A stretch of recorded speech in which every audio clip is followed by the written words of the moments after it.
ಬೆಟ್ಟ ಇದೆ. ಅವನೇನು ಮಾಡ್ತಾನೆ ಅಂದ್ರೆ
ಎಸ್ ಇಂಗ್ಲಿಷ್ ನ್ಯಾಚುರಲ್ ನಂಬರ್ಸ್ ಅಂತ ಹೇಳ್ತಾರೆ ಕರೆಕ್ಟ್. ಬಟ್ ಏನು ಅಂದ್ರೆ ಸ್ವಾಭಾವಿಕ ಸಂಖ್ಯೆಗಳು. ಸ್ವಾಭಾವಿಕ ಸಂಖ್ಯೆಗಳು ಯಾವ ಯಾವ ಸಂಖ್ಯೆಗಳು ಬರ್ತವೆ? ಎಸ್ ಯಾವ್ಯಾವ ಬರ್ತವೆ ಮಕ್ಕಳೇ? 1 2 3 1 2 3 4 ಡಾಟ್ ಡಾಟ್ ಕಂಟಿನ್ಯೂಸ್ ಆಗಿ ಹೋಗ್ತಾ ಹೋಗ್ತಾ ಕೊನೆ ಅಂತ ಏನು ಇಲ್ಲ. ಅರ್ಥ ಆಯ್ತಾ? ಈ 1 2 3 4 5 ಈ ಸಂಖ್ಯೆಗಳನ್ನ ನಾವು ಎಂತ ಕರೀತೀವಿ? ಎಣಿಕೆಯ ಸಂಖ್ಯೆಗಳು ಅಂತ ಕರೀತೀವಿ ಮಕ್ಕಳೇ. ಏನಂತ ಕರೀತೀವಿ? ಎಣಿಕೆಯ ಸಂಖ್ಯೆಗಳು. ಸ್ವಾಭಾವಿಕ ಸಂಖ್ಯೆಗಳು ಅಂತಂದ್ರೆ ಮತ್ತೆ ಎಣಿಕೆಯ ಸಂಖ್ಯೆಗಳಾದ 1 2 3 4 5 ಇಂಥ ಸಂಖ್ಯೆಗಳನ್ನ ನಾವು ಎಂತ ಕರೀತೀವಿ? ಸ್ವಾಭಾವಿಕ ಸಂಖ್ಯೆಗಳು.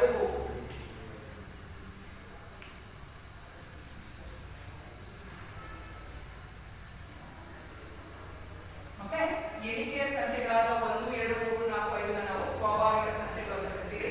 ಈ ಸ್ವಾಭಾವಿಕ ಸಂಖ್ಯೆಗಳನ್ನ ನಾವು ಅಂದ್ರೆ ಕ್ಯಾಪಿಟಲ್ ಲೆಟರ್ ಎನ್ ಅನ್ನೋ ಸಂಕೇತದಿಂದ ಸೂಚಿಸ್ತೀವಿ. ಯಾವ ಸಂಕೇತದಿಂದ ಸೂಚಿಸ್ತೀವಿ? Capital letter N. ಈ ಸ್ವಾಭಾವಿಕ ಸಂಖ್ಯೆಗಳನ್ನ ನಾವು ಯಾವಾಗಲೂ ಪುಷ್ಪಾವರಣದಲ್ಲಿ ಮೆನ್ಷನ್ ಮಾಡ್ತೀವಿ ಮಕ್ಕಳು. ಯಾವ ವರ್ಣದಲ್ಲಿ? ಪುಷ್ಪಾವರಣ. ಓಕೆ, ಸ್ವಾಭಾವಿಕ ಸಂಖ್ಯೆಗಳು ಗೊತ್ತಾಯ್ತಾ? ನೆಕ್ಸ್ಟ್ ಬರುವಂತದ್ದು ಪೂರ್ಣ ಸಂಖ್ಯೆಗಳು. ಏನು ಪೂರ್ಣ ಸಂಖ್ಯೆಗಳು ಅಂತಂದ್ರೆ 1 2 3 ಆಯ್ತು, 1 2 3 ಬರುತ್ತೆ, ಪೂರ್ಣ ಸಂಖ್ಯೆ ಬರುತ್ತೆ. ಅದ್ರ ಜೊತೆ ಇನ್ನೊಂದು ಸಂಖ್ಯೆ ಸೇರ್ಕೊಳುತ್ತೆ. ಯಾವ್ದು? Very good. 0 ಮತ್ತು ಸ್ವಾಭಾವಿಕ ಸಂಖ್ಯೆಗಳು. 0ನ್ನು ಒಳಗೊಂಡ ಸ್ವಾಭಾವಿಕ ಸಂಖ್ಯೆಗಳ ಗುಂಪನ್ನು ನಾವು ಏನು ಹೇಳ್ತೀವಿ ಮಕ್ಕಳೇ? ಪೂರ್ಣ ಸಂಖ್ಯೆಗಳು. 0ನ್ನು ಒಳಗೊಂಡ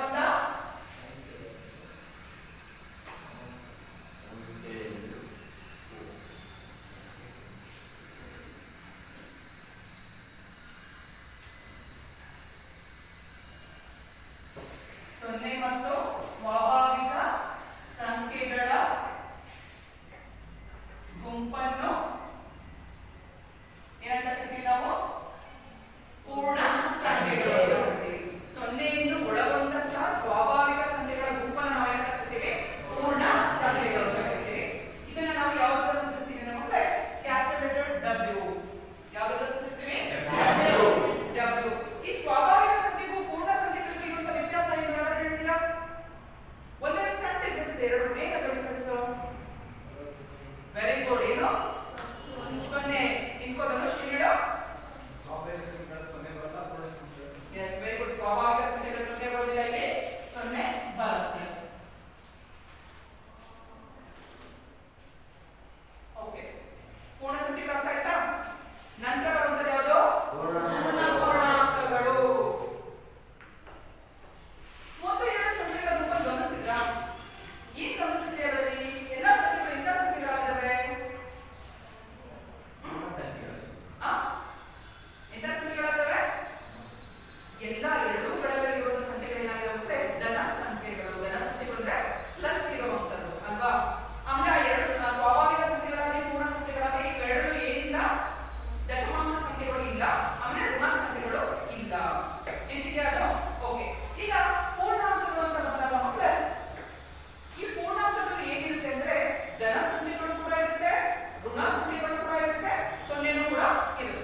ನೆಕ್ಸ್ಟ್ ಇನ್ನೊಂದು ಯಾವುದು ಮಕ್ಕಳೇ? ಆರು. ಆರು ಯಾವುದರಿಂದ ಭಾಗ ಆಗುತ್ತೆ? ಒಂದು ಆರ್ಲಿ ಆರು, ಎರಡು ಮೂರ್ಲಿ ಆರು, ಎರಡ್ಲಿ ಆರು, ಆರನೇ ಆರು. ಅರ್ಥ ಆಯ್ತಾ? ಈಗ ಎರಡು ಗ್ರೂಪ್ ಮಾಡಿದ್ರಿ, ಎರಡು ಗ್ರೂಪ್ಗಳನ್ನ ಗಮನಿಸಿ. ಎರಡರ ಅಪವರ್ತನಗಳು ಒಂದು ಮತ್ತು ಎರಡು. ಈ ಒಂದು ಮತ್ತು ಎರಡರ ಏನಂತ ಹೇಳ್ತಿದ್ರೆ ಎರಡರ ಅಪವರ್ತನಗಳು ಅಂತ ಹೇಳ್ತೀವಿ. ಅರ್ಥ ಆಯ್ತಾ? ಓಕೆ. ಈ ಎರಡಕ್ಕೆ ಯಾವ ರೀತಿಯ ಅಪವರ್ತನ? ಒಂದು ಮತ್ತೆ ಎರಡು. ಮೂರಕ್ಕೆ ಮತ್ತೆ ಒಂದು ಮತ್ತೆ ಮೂರು. ಐದಕ್ಕೆ ಒಂದು ಮತ್ತೆ ಐದು. ನಾಲ್ಕಕ್ಕೆ ಒಂದು ಎರಡು ನಾಲ್ಕು. ಆರಕ್ಕೆ ಒಂದು ಎರಡು ನಾಲ್ಕು. ಓಕೆ. ಎಂಟಕ್ಕೆ ಒಂದು ಹೇಳ್ಬಿಡ್ತೀರಾ? ಯಾವ್ಯಾವ್ದು? ಒಂದು ಎರಡು ನಾಲ್ಕು. ಎಂಟು. ಆರಿಂದ ಭಾಗ ಹೋಗಿಲ್ಲ? ಎಂಟು. ಸೊ ಎಂಟರ ಅಪವರ್ತನಗಳು ಒಂದು, ಎರಡು, ನಾಲ್ಕು, ಎಂಟು. ಅಲ್ವಾ? ಈಗ ಎರಡು ಕಾಲಂನ ಗಮನಿಸಿ ಮಕ್ಕಳ ಅಂಶಗಳು. ಈ ಎರಡು, ಮೂರು, ಐದು ಇವಕ್ಕೆ ಒಂದರಿಂದ ಭಾಗ ಆಗುತ್ತೆ ಮತ್ತೆ ಅದೇ ಸಂಖ್ಯೆಯಿಂದ ಭಾಗ ಆಗುತ್ತೆ. ಸೊ ಒಂದು ಮತ್ತು ಅದೇ ಸಂಖ್ಯೆಯಿಂದ ಭಾಗ ಆಗುವ ಸಂಖ್ಯೆಗಳನ್ನ ನಾವು ಏನಂತ ಕರಿತೀವಿ? ಅವಿಭಾಜ್ಯ ಸಂಖ್ಯೆಗಳು. ಎಂತ ಕರಿತೀವಿ? ಅವಿಭಾಜ್ಯ ಸಂಖ್ಯೆಗಳು. ಒಂದು ಮತ್ತು ಅದೇ ಸಂಖ್ಯೆಯಿಂದ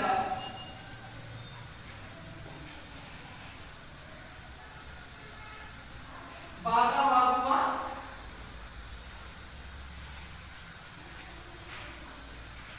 ಸಂಖ್ಯೆಗಳನ್ನ ಅವಿಭಾಜ್ಯ ಸಂಖ್ಯೆಗಳು ಅಂತ ಹೇಳ್ತೀವಿ. ಏನಂತ ಹೇಳ್ತೀವಿ? ಅವಿಭಾಜ್ಯ ಸಂಖ್ಯೆ. ಅವಿಭಾಜ್ಯ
ಸಂಖ್ಯೆಗಳು. ಸಂಯುಕ್ತ ಸಂಖ್ಯೆಗಳಂದ್ರೆ ಏನಾಗುತ್ತೆ? ಎಸ್, ಎರಡಕ್ಕಿಂತ ಹೆಚ್ಚು ಅಪವರ್ತನಗಳಿರುವಂತದ್ದು ಏನಂತ ಹೇಳ್ತೀವಿ ನಾವು? ಸಂಯುಕ್ತ ಸಂಖ್ಯೆಗಳು ಅಂತ. ಓಕೆ, 96 ಕೊಟ್ಟಿದ್ದಾರೆ. 96ಕ್ಕೆ ಏನ್ ಮಾಡಬೇಕು? ಅವಿಭಾಜ್ಯ ಅಪವರ್ತನಗಳನ್ನ ಕಂಡುಹಿಡಿಯಬೇಕು. ಈಗ ಎಲ್ಲರಿಗೂ ಗೊತ್ತಾಗಿದೆ ಅವಿಭಾಜ್ಯ ಸಂಖ್ಯೆಗಳು ಅಂದ್ರೆ. ಈಗ ನಾವು ಅವಿಭಾಜ್ಯ ಸಂಖ್ಯೆಗಳಿದ್ರೆ ಬಾಕ್ಸ್ ನ ಹೋಗ್ಬೇಕು. ಅತಿ ಚಿಕ್ಕದಾದ ಸಂಖ್ಯೆ ಯಾವುದು ಅಂದ್ರೆ 1. ನನಗೆ ಆಗಲೇ ಹೇಳಿದೆ 1 ಯಾಕೆ ನಾನು ತಗೊಂಡಿಲ್ಲ ಅಂತ ಹೇಳ್ಸಿದ್ರೆ, ಮಕ್ಕಳೇ 1 ಅವಿಭಾಜ್ಯ ಸಂಖ್ಯೆನೂ ಅಲ್ಲ, ಭಾಗಲಬ್ಧ ಸಂಖ್ಯೆನೂ ಅಲ್ಲ. ನೆನಪಿರಲಿ, 1 ಅನ್ನುವಂಥದ್ದು ಅವಿಭಾಜ್ಯ ಸಂಖ್ಯೆಗೂ ಬರೋದಿಲ್ಲ, ಭಾಗಲಬ್ಧ ಸಂಖ್ಯೆಗೂ ಕೂಡ ಅದು ಬರೋದಿಲ್ಲ. ಆಯ್ತಾ? ಓಕೆ, ಈಗ ನಾವು ಅಪವರ್ತನಗಳನ್ನ ಬರೀತಾ ಹೋಗೋಣ. 96 ಅತಿ 1ನ್ನ ಬಿಟ್ಟು ನೆಕ್ಸ್ಟ್ ಬರುತ್ತೆ ಚಿಕ್ಕದಾದ ಅವಿಭಾಜ್ಯ ಸಂಖ್ಯೆ ಯಾವುದು? 2. ಸೊ 2ರ ಬಾಕ್ಸ್ ಮಕ್ಕಳೇ. ಓಕೆ, 9 ಇದೆ. ಎಷ್ಟೇ ಬಾಗಿಸ್ಬೋದು? 2 4 8 ದಶಕ 2 8 16. ಪುನಃ 2 2 4 2 4 8. ಎಷ್ಟು ಬಂತು? 24. 2ರ ಭಾಗ ಆಗುತ್ತಾ? ಆಗುತ್ತೆ. ಭಾಗ ಆಗೋರು ಅದೇ ಸಂಖ್ಯೆಗಳ ಬಾಕ್ಸ್ ತಗೋಣ. 2 2 ಎಷ್ಟು? 1. ನೆಕ್ಸ್ಟ್ 2 2 12 ಬಂತು ಮಕ್ಕಳೇ. 12 2ರ ಭಾಗ ಆಗುತ್ತಾ? ಎಸ್. 2 6. ನೆಕ್ಸ್ಟ್ 2 3. 3 ಬಂತು. 1 ವರೆಗೂ ಭಾಗಿಸ್ಬೇಕು. 3 2ರ ಭಾಗ ಆಗುತ್ತಾ? ಇಲ್ಲ. 2ರ ನಂತರ ಬರುವಂತ ಅವಿಭಾಜ್ಯ ಸಂಖ್ಯೆ ಯಾವುದು ಅಂದ್ರೆ? ಅದರ ಬಿಡಿದ ಭಾಗಿಸೋಣ. ಓಕೆ, 3 1 3.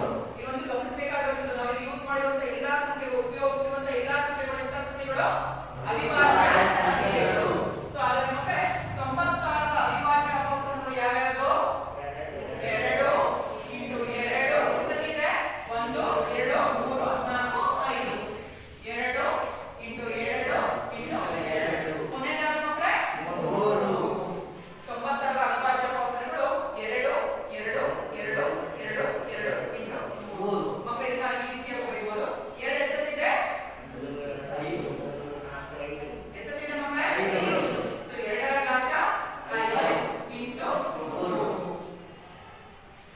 ಗೊತ್ತಾಗ ಯಾವ ರೀತಿಯಾಗಿ ಅವಿಭಾಜ್ಯ ಅಪವರ್ತನಗಳನ್ನ ಬರೀಬಹುದು ಅಂತ? ಈಗ ಒಂದು ಚಿಕ್ಕ ಸಂಖ್ಯೆ ತಗೊಂಡಿದೆ, ಈಗ ಒಂದು ದೊಡ್ಡ ಸಂಖ್ಯೆ ತಗೊಂಡು ಮಾಡೋಣ. ಈಗ ನಾವು ತಗೊಂಡಿರುವಂತದ್ದು 96, 2 ಅಂಕಿಯ ಸಂಖ್ಯೆ ಅದು. ಈಗ ನಾನು 3 ಅಂಕಿಯ ಸಂಖ್ಯೆ ತಗೊಂಡ ಅಥವಾ 4 ಅಂಕಿಯ ಸಂಖ್ಯೆ ತಗೊಂಡ? 3 ಅಂಕಿಯ ತಗೊಂಡ. ಓಕೆ, ಸೊ ಅಂದ್ರೆ 144 ತಗೊಳ್ತೀನಿ ಮಕ್ಕಳೇ. ಯಾವುದು? 144. ಈಗ ನೀವೇ ಹೇಳ್ತಾ ಹೋಗ್ಬೇಕು ಫಾಸ್ಟ್ ಆಗಿ. ಗೊತ್ತಾಗಿದೆ ಯಾವ ರೀತಿ ಮಾಡೋದು ಅಂತ? ಓಕೆ, ಬೋರ್ಡ್ ನೋಡಿ. 144. ಮೊದಲನೇದಾಗಿ ನಾವು ಮಾಡಬೇಕಾಗಿರುತ್ತದೆ ಯಾವುದು? ಯಾವ್ದನ್ನ ಭಾಗಿಸ್ಬೇಕು? ಅವಿಭಾಜ್ಯ ಸಂಖ್ಯೆಯಿಂದ ಭಾಗಿಸ್ಬೇಕು ಅಲ್ವಾ? ಯಾವ್ದು ಅತಿ ಚಿಕ್ಕದಾದ ಅವಿಭಾಜ್ಯ ಸಂಖ್ಯೆ? 2. ಎಷ್ಟೊಂದ 14 ತಗೋತೀವಿ. 2 ಎಷ್ಟು? 14 ಅಲ್ವಾ? 2 7 14. ನಂತರ 4 ಇದೆ. 4ನ್ನ 2 ಸತಿ ಭಾಗಿಸುತ್ತೆ? 2 ಸತಿ. ಸೊ 2 72 ಎಷ್ಟಾಯ್ತು ಮಕ್ಕಳೇ? 144. ಸಿರೋ 72 ಇದೆ. 2 3 ಎಷ್ಟಾಗುತ್ತೆ? 1. 2 6 12. ಪುನಃ 2 1 2 ದಶಕ 1 2 8 16. ಪುನಃ ಯಾವ ಸಂಖ್ಯೆ ಭಾಗಿಸ್ಬೋದು? ಭಾಗ ಆಗುತ್ತೆ 18 2ರಿಂದ? ಆಗ್ತಲ್ವಾ? ಎಸ್. 2 ಎಷ್ಟು ಮಕ್ಕಳೇ? 2 3 18. ಎಷ್ಟು ಬಂತು ಈಗ ನಮಗೆ? 9 2ರಿಂದ ಭಾಗ ಆಗುತ್ತಾ? ಎಸ್. 2ರಿಂದ ಭಾಗ ಆಗುದಿಲ್ಲ. ನಾವು ಅದರ ಯಾವ ಸಂಖ್ಯೆಗೆ ಹೋಗ್ಬೇಕು ನೆಕ್ಸ್ಟ್? 3. ಸೊ 3ರಿಂದ ಭಾಗಿಸಿ ಮಕ್ಕಳೇ. 3 ಎಷ್ಟು? 9. 3 3 9 ಅಲ್ವಾ? ಪುನಃ 3ರಿಂದ ಭಾಗಿಸೋಣ. 3 ಈಗ ನನಗೆ ಅವಿಭಾಜ್ಯ ಅಪವರ್ತನಗಳು ಸಿಕ್ಕಿತ್ತಲ್ವಾ? ಈಗ ಅವಿಭಾಜ್ಯ ಅಪವರ್ತನಗಳನ್ನ ಬರೆಯೋಣ ಮಕ್ಕಳೇ. 144 ಅವಿಭಾಜ್ಯ ಅಪವರ್ತನಗಳು ಯಾವುದು? 2 ಇಂಟು 2 ಇಂಟು 2 ಇಂಟು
0 ಸೂಚಿಸ್ತೀವಿ.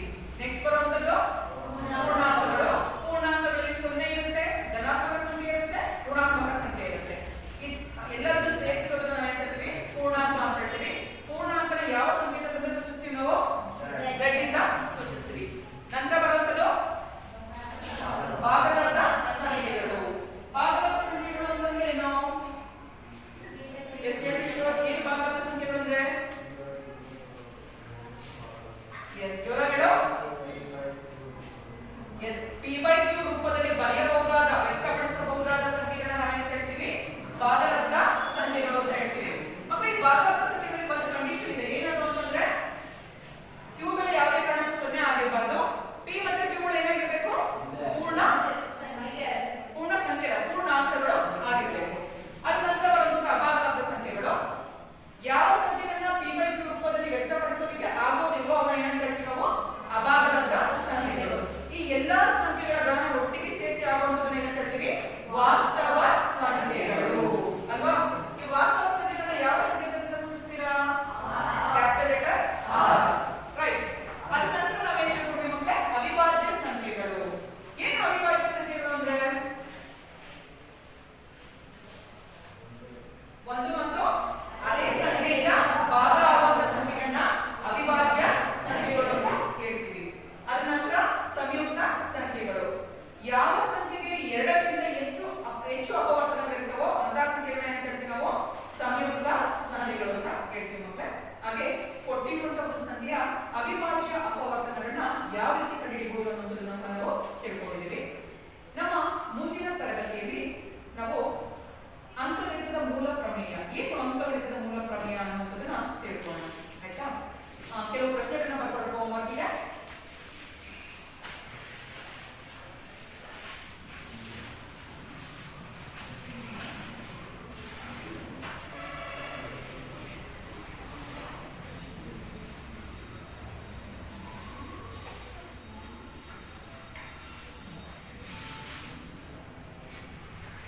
ಅವಿಭಾಜ್ಯ ಸಂಖ್ಯೆಗಳು ಎಂದರೇನು?